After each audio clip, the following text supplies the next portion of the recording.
Teaching.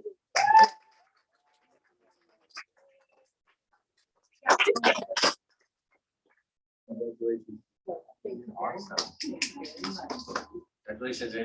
And I also just would like to acknowledge the two that could not be here tonight, Deidre Ashby and Amanda Porter.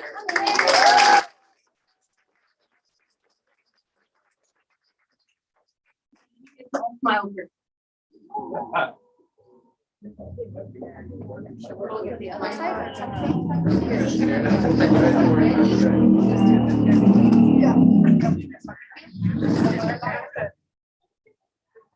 One, two, three. Beautiful. Awesome. Congratulations.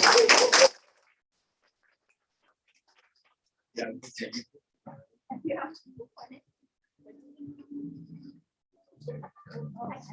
I know. Good sport. Allison, if you want to have a seat at the table, you can. We're next.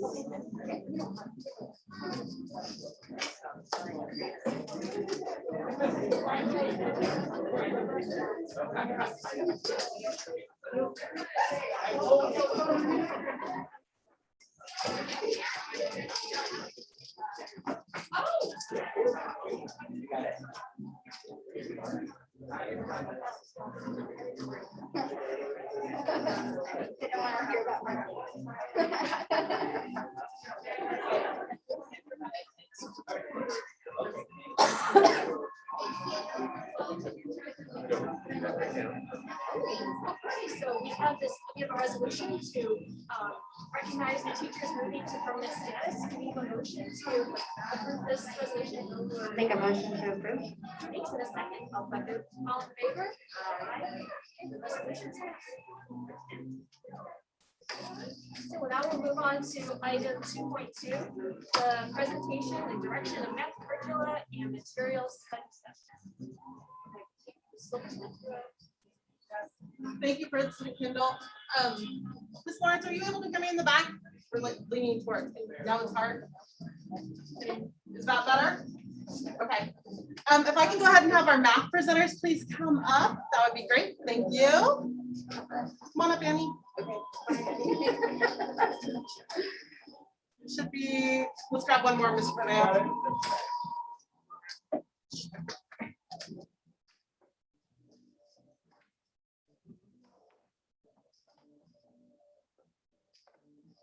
Thank you, everyone. We are excited to be here tonight. As you know, we're going through a current math adoption, and we have a great panel to talk to you tonight about where we're at in that adoption and discuss a little bit about pathways. I'm going to go ahead and let everyone introduce themselves with their appropriate titles, and I'll start with Mr. Bell. Hi, I'm Matt Bale. I'm principal at Roselle. I'm Allison Segreen. I'm an 8th grade math teacher at PIS. Laura Abshar, principal at Lincoln Elementary, but also spent a lot of time at PIS. I'm Annie Shamia, and I currently teach 6th grade math and science at PIS. I'm Kim Bambao. I'm the math coordinator at the San Mateo County Office of Education. I'm Jared Perlow. I'm at San Mateo County Office of Education. I am the Executive Director of Curriculum and Instruction. Thank you. So, all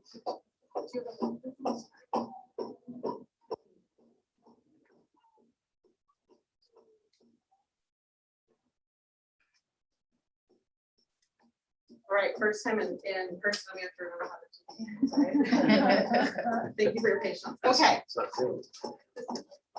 So for our community and for the Board of Trustees, we have linked in all of our previous board presentations going back to January 20th, 21st of 2020, in the follow-up ones, including the one that San Mateo Union High School came and presented in February of 2020.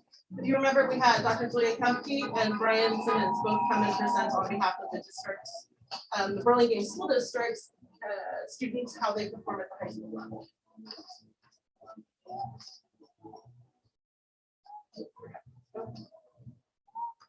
I'm gonna go ahead and hand it over to you. Great, thank you.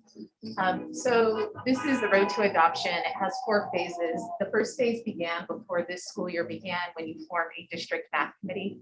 Your district math committee is made up of teachers from all different grade levels from your different school sites. It also includes a board member, a couple of parents, as well as district and site leadership. So well done. And then in September, we began working together and we really worked to create a shared understanding of your current landscape of both your students and of your math program. So we've been looking at your district data. We've been looking at the shifts of the Common Core, looking at the shifts that are expected in teaching and learning as stated in the Common Core standards and also the frameworks. And we're still in the middle of that process. We're going to meet again tomorrow. And then starting tomorrow as well, we're going to start examining the math curricula that's out there that's aligned to the Common Core. All right. Oh, no problem. Sorry, can you hold on? Yeah. Thank you. Trustee Deep Sarpango, can you hear us? Yeah, my apologies. Darren, I'm trying to. Okay, we're in the presentation. You'll need to mute on your end, please. Will do. Thank you. And so we're in phase 2, moving into phase 3, where we're going to examine math curricula that is aligned to Common Core, and your committee will choose some to pilot. And then we'll move into phase 4, where we will be conducting a pilot and making a recommendation. And all of this will conclude by June. Yeah. So there will be a recommendation coming to the board at June at the latest. All right, so there are 3 different pathways that we are talking about tonight, 3 different options. And there actually was a change in one of them that was made yesterday after meeting with BIS math department for a while. So we're gonna go through the first one. The first math pathway is the Common Core line, that is straight 6, straight 7, straight 8.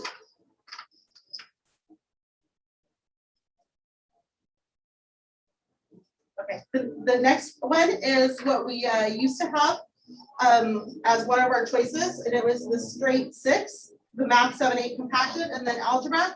This was also the one that when we originally came to the board that we were looking at going.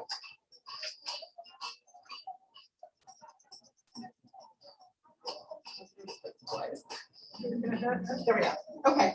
The third math pathway is one that we're interested in exploring deeper. What you have presented to you is everybody in 6th and then splitting off to 7th grade and 8th grade, or 6th grade, then math 7, 8 compacted, and then algebra.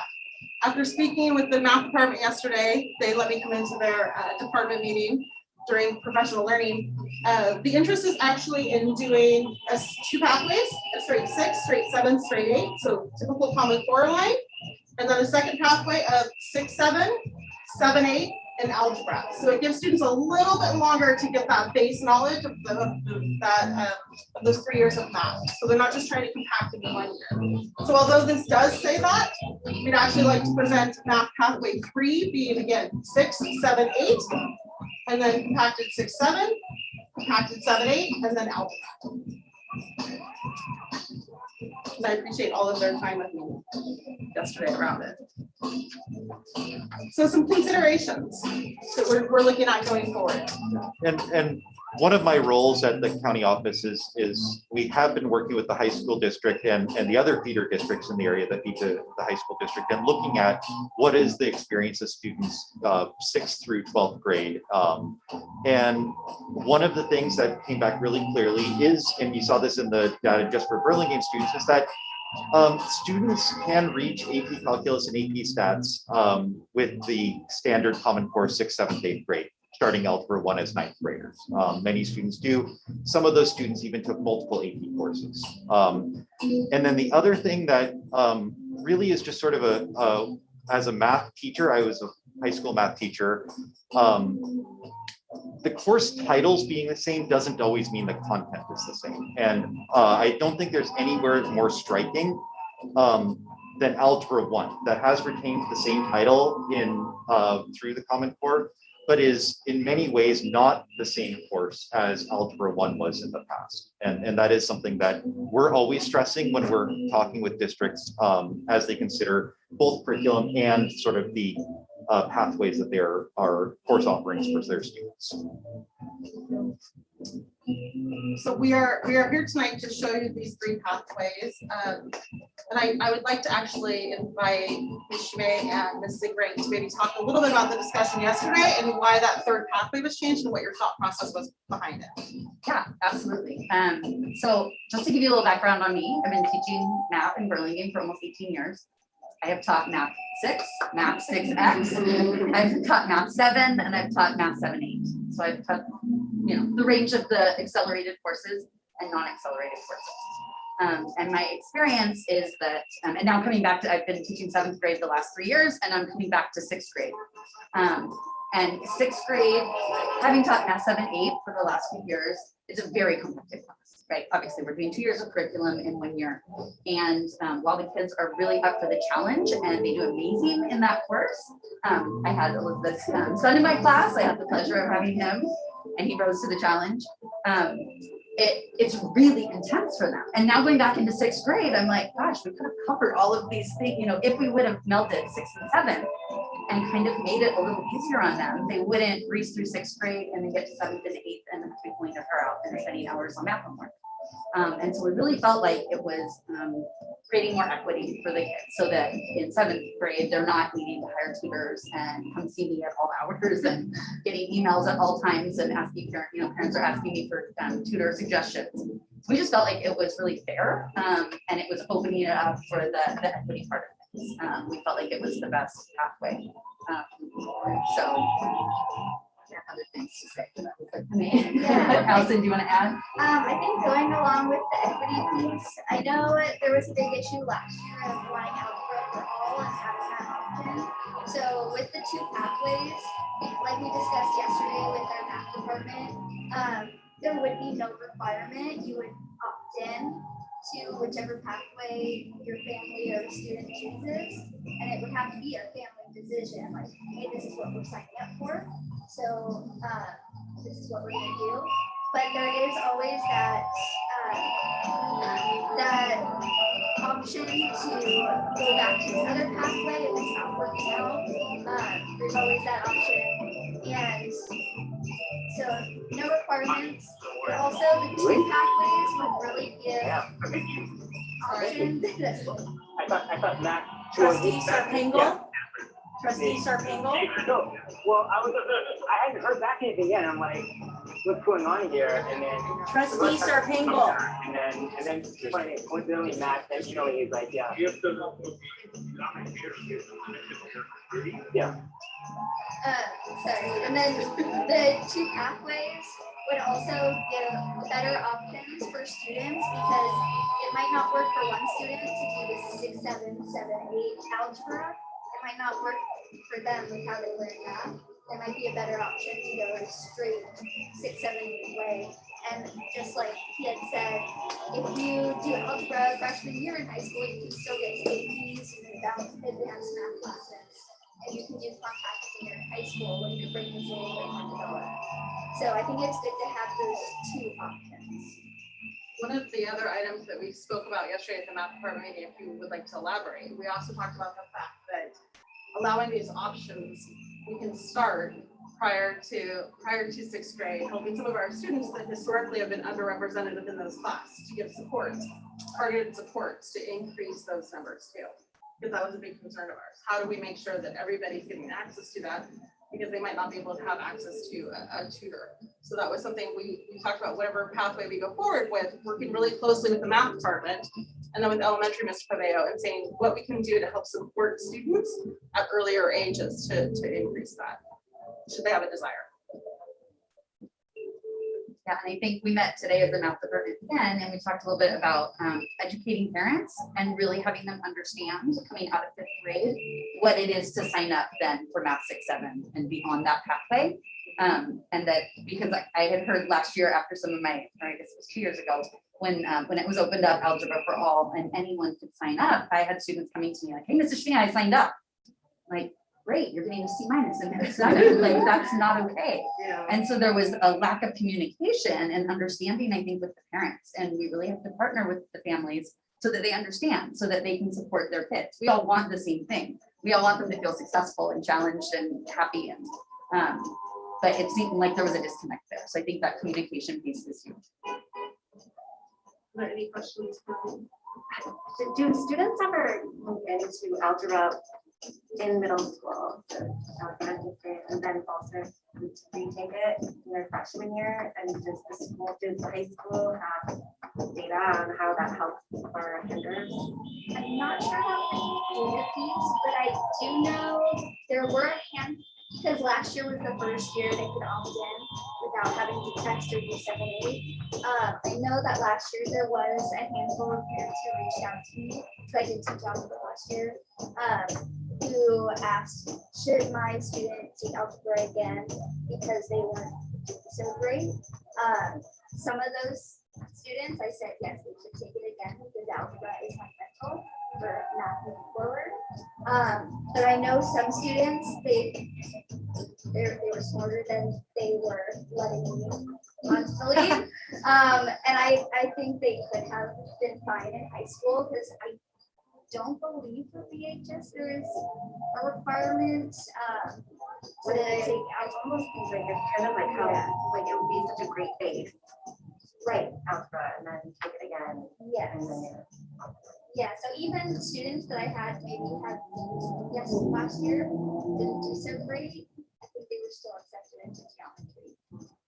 Just because they had algebra 1 on their Yeah, the high school, when they did the presentation, you weren't on the board yet, but they had said that they don't necessarily look at how they perform with algebra. And if they've taken it, then they have the option to either take it again or test it or just start geometry. So, yeah. But that again is a family decision. Parents should be part of their child's decision-making and what they're taking, especially freshman year. Yeah. So that all goes back to that family communication and really trying to set up the child for success. You know, not an easy way out or anything like that, but like realistically, is this something they can handle given that everything in high school goes well? And I mean, I have to say, I'm so happy that we thought of the 6, 7, 7, 8 algebra class because, you know, being in this community, definitely a huge number of the parents want that algebra option. And I do have like a sophomore right now, and I have seen the friends who have tried to accelerate during high school, and that's tough because everything else is also challenging. So if we can give them a chance to accelerate, I mean, when no one's looking at your grades really, you know, here's your chance to make some mistakes and learn. I want that opportunity for the kids because it all counts in high school. Yeah, it's such a thoughtful approach. You're saying that you start at the elementary school level and build up that infrastructure and communicating with the families. I think this was so very thoughtful. Taking the different components and you know, like where we were coming from when we said that all so that so I'm really hearing a lot of that being built in. I'm wondering too, Marla, if there's something like in the summer, there's sort of like math camp. You know, we're laughing because one of the things that we said is coming forward tonight. I really appreciate Lori and Mr. May coming and being here. So we met with them yesterday and they've been in our committees. We'll be with our committee tomorrow too. So they probably have sub plans to write. So we do. But I just is the thought of what it could be and coming to you in October in a study session gives us the rest of this year to think great curriculum and then also have plans going forward for what it could look like. Including, you know, one of the other comments we talked about is like a re-engagement. So if a kid's not doing well, at what point do we start communicating? What does that look like? What support can we give? So we want to work through a thoughtful plan where each student can really be successful, and we know that it's beyond the 6, 7, 8 at BIS. So, Well, and on the flip side, if they're excelling quicker than they anticipated, how do you transition them into the more accelerated path if they're have they missed something or how like what does that look like? that's all of some of the conversations that we'll be having over the, you know, we're trying to and so I was saying to him yesterday, like we have 2/3 of the school year to design this. So it's kind of it's a great time to design and also bring our elementary schools teachers and our principals to the table too and have that conversation. which Mr. Paveo and Ms. Asher are both on our math committee too. And I have a question from a county standpoint. Do you see math curriculum out there that support this kind of a pathway in middle school? Like, does it exist, or are we gonna be kind of trying to massage a curriculum to fit into the structure? Typically, the curriculum that's out there is by grade level and then course. And then some do offer accelerated versions at different grade levels, so it will depend on what you actually decide to adopt. But there will be some work, no matter which one you do adopt, there will be some work involved to create a compacted course, that whatever pathway for the different pathways. And I think similar to what Kate was saying, is if a child looks like they could maybe be successful in the accelerated path, how does that look?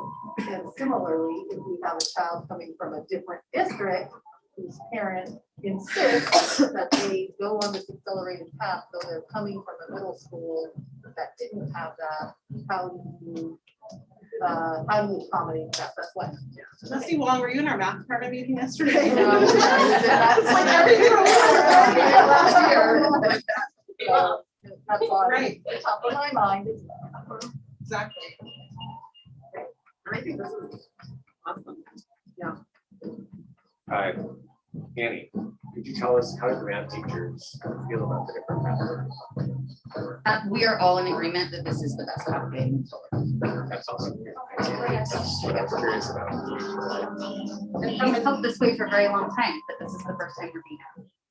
I was at the meeting in February 2020, and I sat back there very upset and was never asked my opinion. So I appreciate you inviting us to be part of the conversation.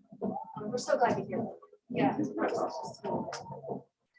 From an elementary standpoint, as far as like, especially 4th and 5th grade, are they feeling like they're ready to take this on and also kind of give feedback and help parents make that decision before their kids are in the program? I think because of a lot of the work that we've done over the years, there are a lot more thoughtful about math and math discussion, the relationship to math is kind of key.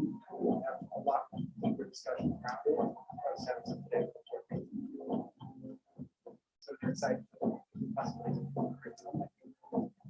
Speaks actually out of prior curriculum. I've done well with that, and I think they're more than I think probably give it more. But I think outside it's allowed us to adjust. Definitely. We've done a lot of TV around other types of tools and things like that that have helped us now launch. Think about that.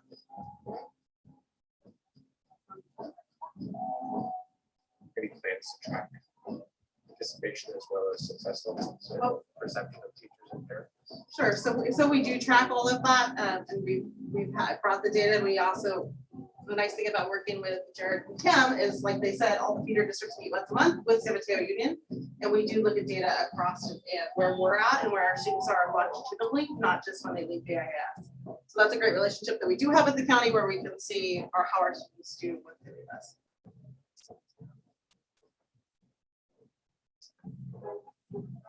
You like your direction? All right. We're good. Sounds like I love it. math pathway number 3 is the one that we will be. Math pathway number 3, not the one that's written, the one that we worked on with the math department. Yeah, 6, 7, 7, 8. Great. So I would also like to ask the board to consider at least verbally giving permission. So when you do an accelerated curriculum, there is no specific curriculum that's going to support that. It's going to take a lot of time. Teaching things will come together. So I would ask that we would be able to use some of our funds for both PD as well as curriculum, that we need to support teachers in actually being paid to write that curriculum, because it's going to be a hybrid. And they can't do it on their own time. So is everybody clear about that? Cool. Thank you. Thank you. Thank you so much.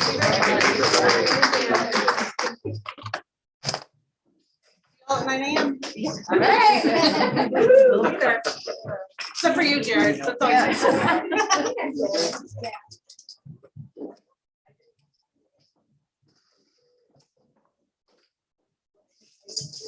do you think like settling in for students? What's the background noise? Oh, like our microphones are starting. Yeah, the microphones are actually active right now. There's a 15-second delay, but we tested them. Kirsten encouraged us to do a lot of testing. I was just curious. But they can definitely do the background. We are still live. All right. So then from there. So our closed sessions at 5:30, it's 5 o'clock right now. So I suggested that we adjourn the study session and we reconvene at 5:30 for closed session. So we have like half an hour. All right, so let's, Oh, oh yeah, let's make a motion to adjourn Second it.